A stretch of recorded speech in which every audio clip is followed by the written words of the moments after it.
dans le Seigneur, nous vous saluons une fois de plus au nom de notre Seigneur Jésus-Christ. Que le Seigneur vous bénisse. Nous voici encore une fois de plus dans notre émission de chaque mercredi. Comme vous nous suivez chaque mercredi sur notre chaîne YouTube, là, vous verrez, il fallait écrire Les Saints TV. Notre chaîne YouTube, vous écrivez Les Saints TV.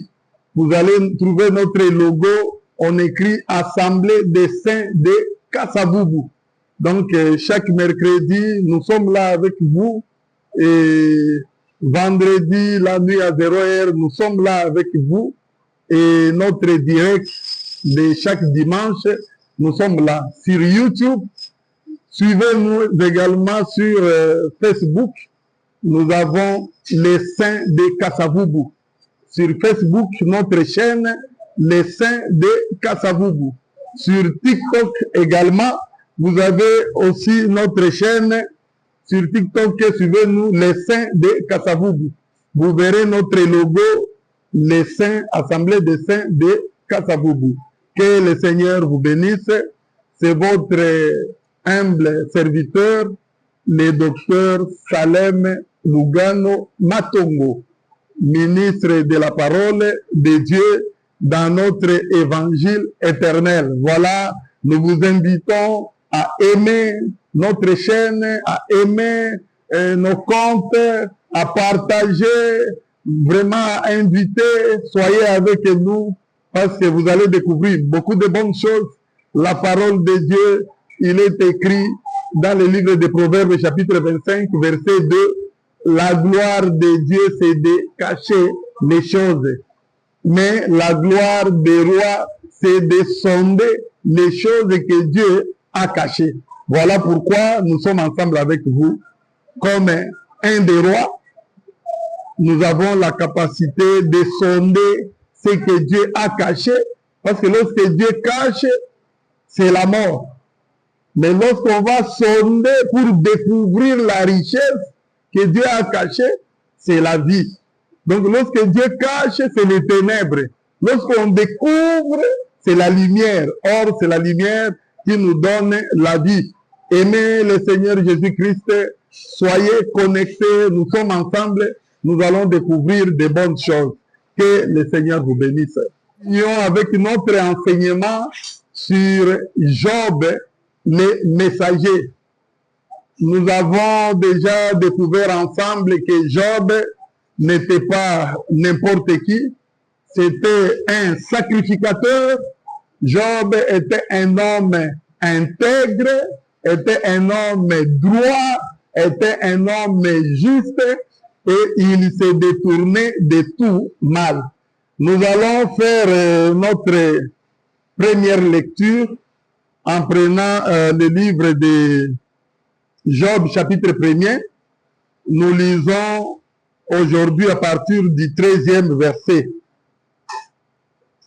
Un jour, que les fils et les filles de Job mangeaient et buvaient du vin dans la maison de leur frère aîné, il arriva auprès de Job un messager qui dit, les bœufs labourés et les ânesses paissaient à côté d'eux, des Sabéens se sont jetés dessus, ils les ont enlevés et ont passé les serviteurs au fil de l'épée, et je me suis échappé moi seul pour t'en apporter la nouvelle. Il parlait encore lorsque notre vin est dit, le feu de Dieu est descendu, est tombé du ciel, a embrasé les brebis et les serviteurs et les a consumés. Je me suis échappé moi seul pour t'en apporter la nouvelle.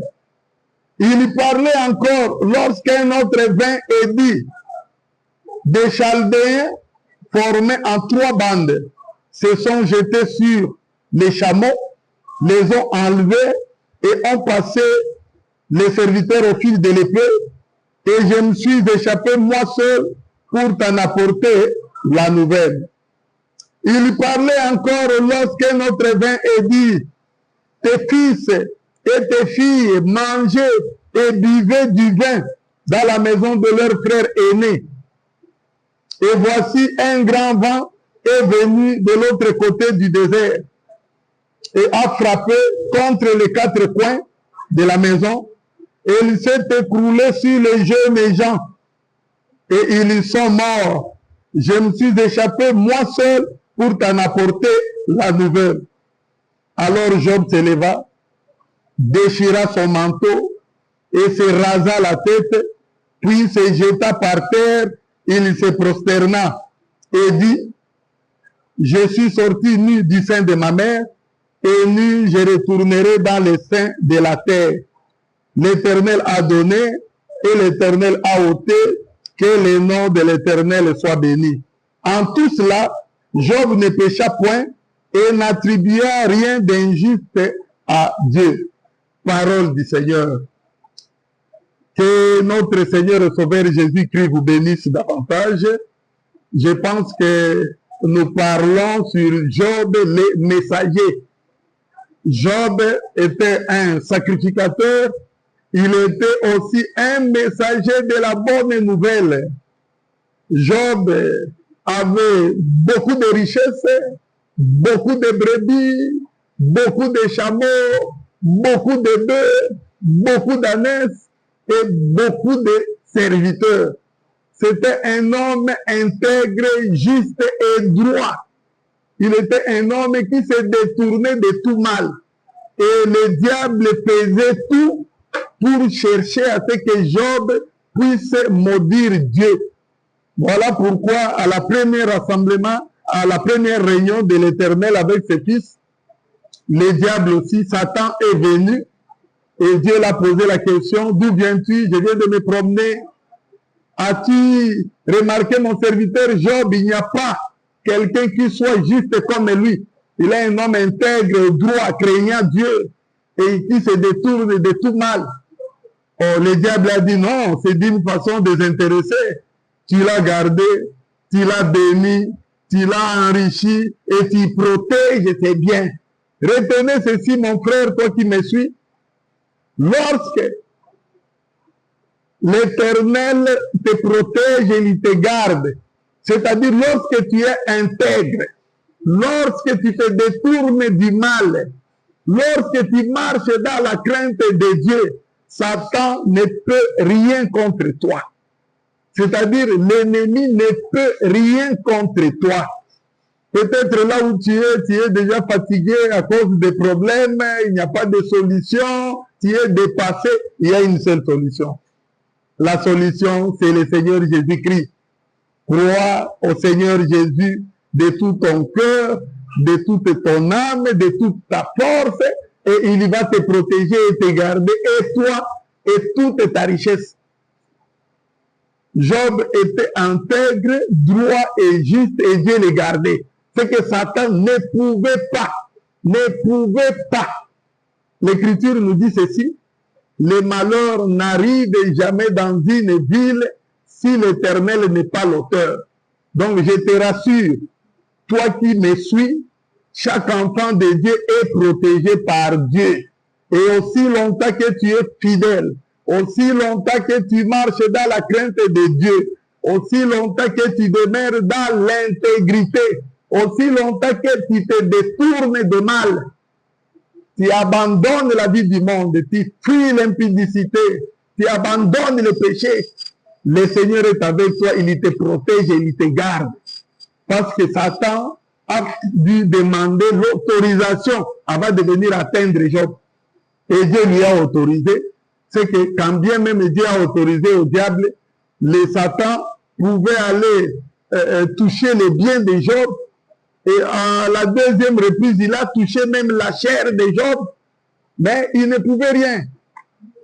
Il ne pouvait rien parce que Job est protégé par Dieu. Tout celui qui marche dans la crainte de Dieu, tout celui qui est droit, qui se détourne du mal, il est obligatoirement protégé par l'Éternel. Que le Seigneur vous bénisse. Voilà pourquoi je vous invite à aimer la parole de Dieu, à chercher à découvrir les choses que Dieu a cachées. Parce que si on ne découvre pas cela, on n'aura pas la vie. Nous allons maintenant décoller. Suivez très bien. Ici, Job, il était un sacrificateur, Job était un messager, Job était un homme riche, Job était un homme protégé, mais Satan a eu l'autorisation de la part de l'Éternel pour aller toucher les biens de Job. Et Job a perdu toute sa richesse. Il avait 7000 brebis qui ont été consommées. Il avait 3000 chameaux qui ont été enlevés. Il avait 500 peurs de bœufs, 500 ânesses qui ont été partis, détruits. Il a tout perdu. Il avait 7 fils et 3 filles. Il avait donc au total 10 enfants.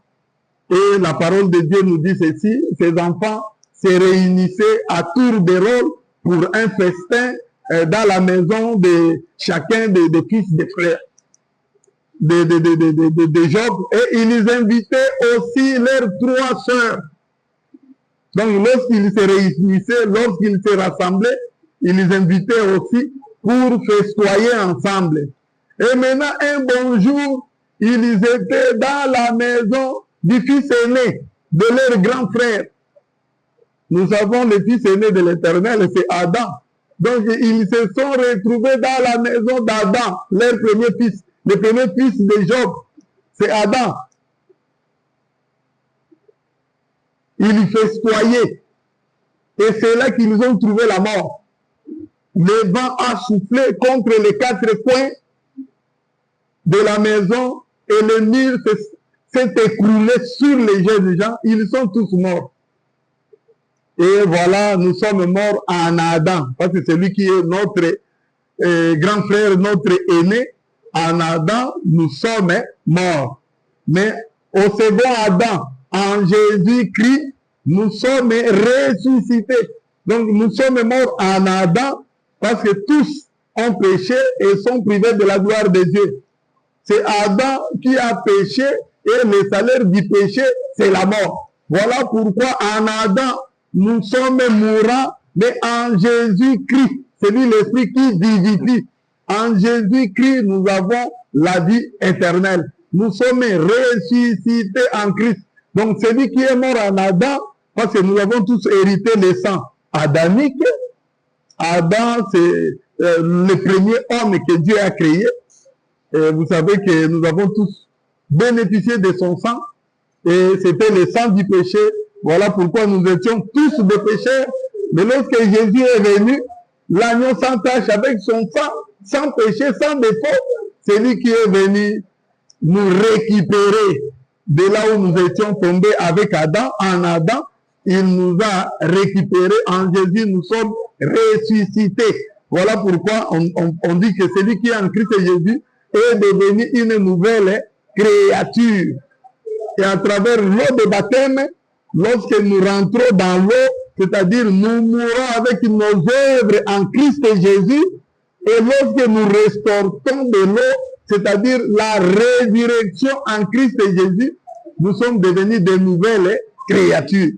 Voilà pourquoi tout celui qui est en Christ Jésus, il est devenu une nouvelle créature. Les choses anciennes sont passées.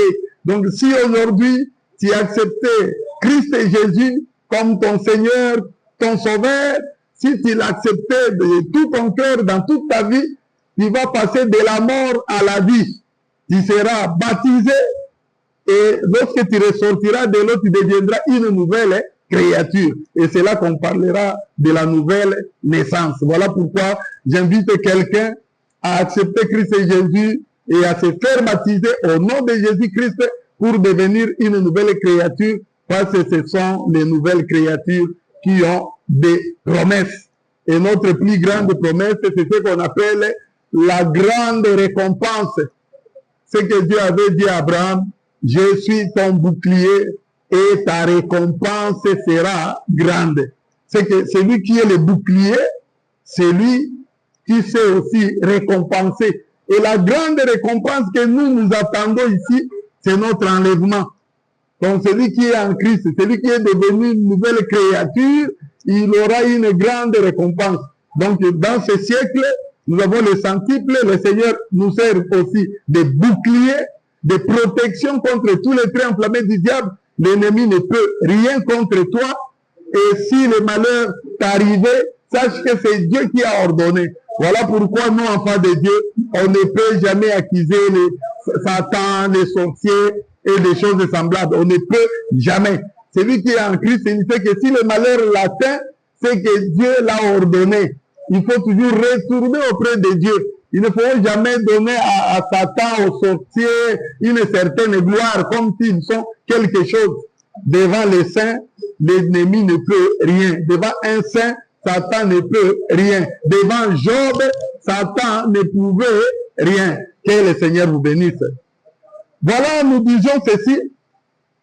Il y a eu des messagers. Job a reçu premièrement 3 messagers. Le premier messager a dit, voilà, nous étions en train de, le bœuf était en train, le bœuf et les ânesses ont été détruits, ont été volés. On a tué aussi tous les serviteurs et je suis resté moi seul pour t'apporter la nouvelle. Donc on a tué les bœufs, les brebis, les ânesses. Il y a eu 3 messagers. Chacun de ces 3 messagers venait pour dire, voilà, c'était les chameaux qui ont été enlevés. Voilà, c'était les brebis. Le feu est tombé du ciel et a consumé toutes les brebis. Donc chacun de ces 3 messagers venait avec un message en rapport avec les animaux. Suivez-moi très bien. Parce que Job a reçu 4 messagers. Le premier est venu parlant des bœufs et des ânesses. Le second est venu parlant des chameaux. Le troisième est venu parlant de 7000 brebis qui ont été consumées. Donc Job a perdu toute sa richesse. Il est resté main bredouille. Pendant que le troisième parlait, il y a eu un autre messager qui est le quatrième. Le quatrième messager est différent des 3 premiers messagers. Suivez-moi très bien. Parce que les 3 premiers messagers parlaient de la mort des animaux. C'est que Job a perdu ses biens, sa richesse, tout ce qu'il possédait comme animal. Il a tout perdu. Mais le quatrième messager, lui, est venu annoncer la mort du fils. Là, je parle d'abord du fils au singulier. Quand bien même ils étaient 10 enfants, 7 fils et 3 filles qui ont été tous morts en un instant. Donc Job a perdu tous ses biens, il a perdu tous ses enfants. Et dès lors que Job a appris que ses enfants étaient morts, il s'est levé. Il a déchiré son manteau. Il a rasé sa chevelure. Il s'est jeté par terre. Il s'est prosterné pour adorer. Ça, ce sont des gestes prophétiques. Nous aurons le temps, je pense à la prochaine émission, de bien exploiter cela. Le mouvement de Job, raser sa tête, déchirer son manteau, se jeter par terre pour adorer, ça c'est un mouvement prophétique. Cela annonce déjà la descente de Jésus-Christ qui abandonne son trône et qui descend. Parce que lorsqu'il déchire son manteau, comprenez déjà que c'est l'action de se dépouiller. Hein? Lui qui existait en forme de Dieu. Nous aurons le temps de détailler cela et ça sera pour la gloire de Dieu. Mais aujourd'hui, nous sommes en train de parler de ces 3 messagers. Les 3 premiers messagers ont amené un message en rapport avec la mort des animaux. Le 4e messager est venu avec le message en rapport avec la mort d'un homme. la mort de l'homme, la mort des fils de Job. Job en avait 10 enfants, 7 fils et 3 filles, 10 enfants au total. Leur mort, ils sont tous morts. Quelle est la différence entre les deux catégories de messagers? Parce que moi, je les catégorise déjà.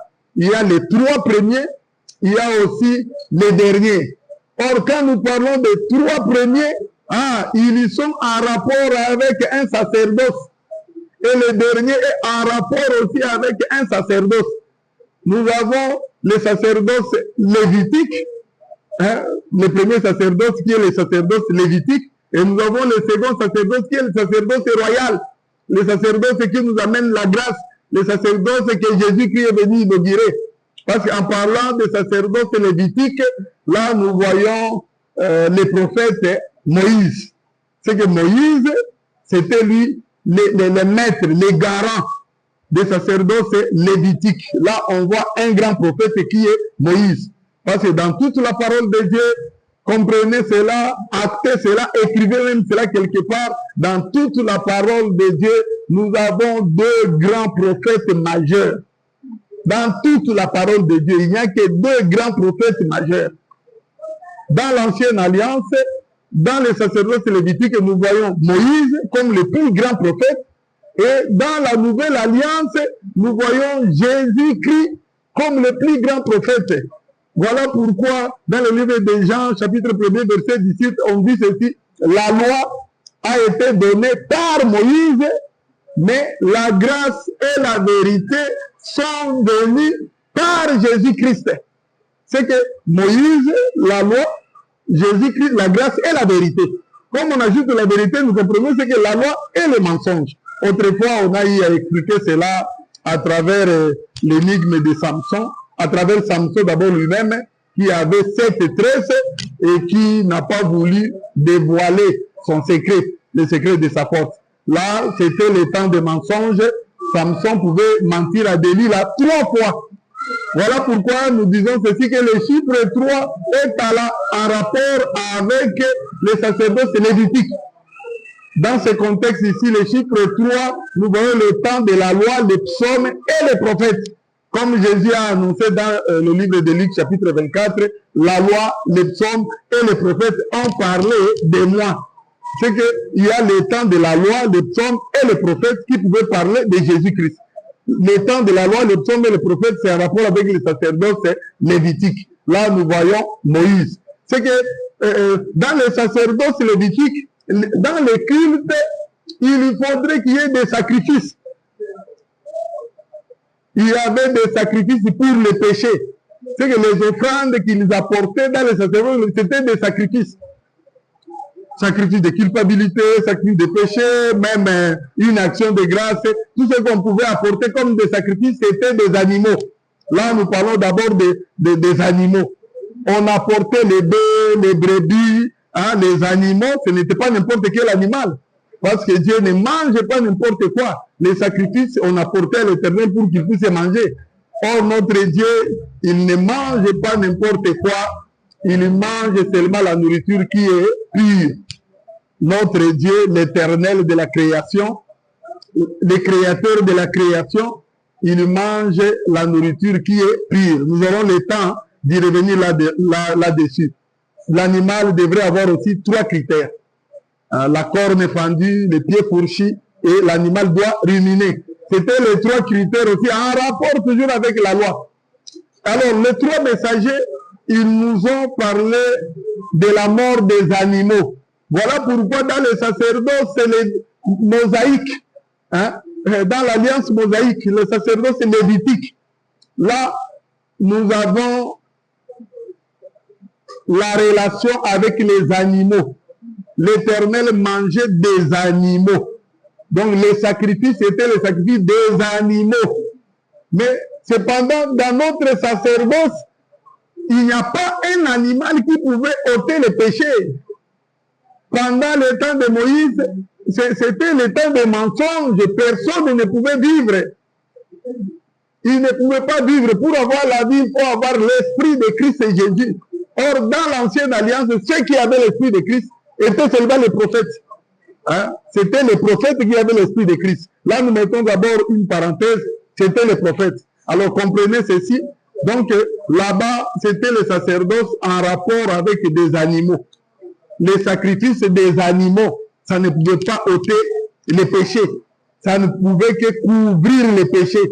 Quelqu'un pouvait aller commettre un péché et ensuite, si il a des animaux, il l'amène au sacrificateur et le sacrificateur va immoler cela et sacrifier à l'Éternel. On va consommer soit par action de grâce, soit en holocauste. Donc, on pouvait tout faire pour que Dieu puisse agréer en fait que les péchés soient couverts. Les péchés n'avaient jamais été ôtés, mais les péchés étaient couverts.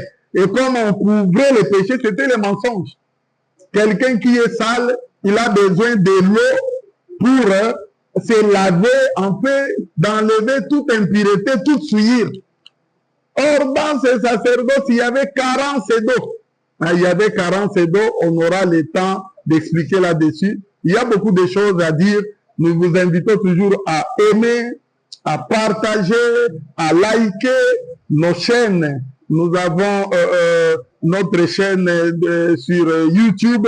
Nous avons notre chaîne Les Saints TV. Là, vous verrez le logo Assemblée des Saints de Kasavubu. Sur Facebook, nous avons aussi notre page Facebook. Là, les Saints de Kasavubu.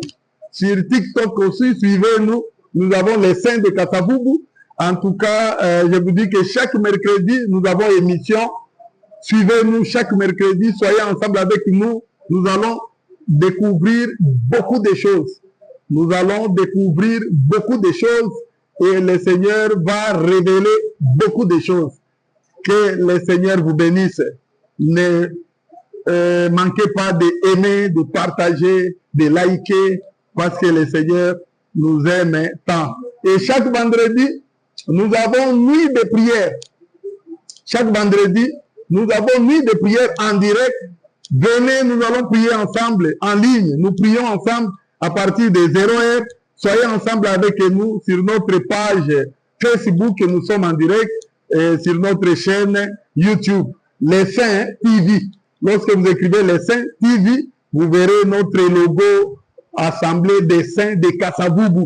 Nous sommes situés sur avenue Lukandu, numéro 55, dans la commune de Kasavubu, dans la ville-province de Kinshasa, en RDC, au Congo, Kinshasa. Que le Seigneur vous bénisse. Bye.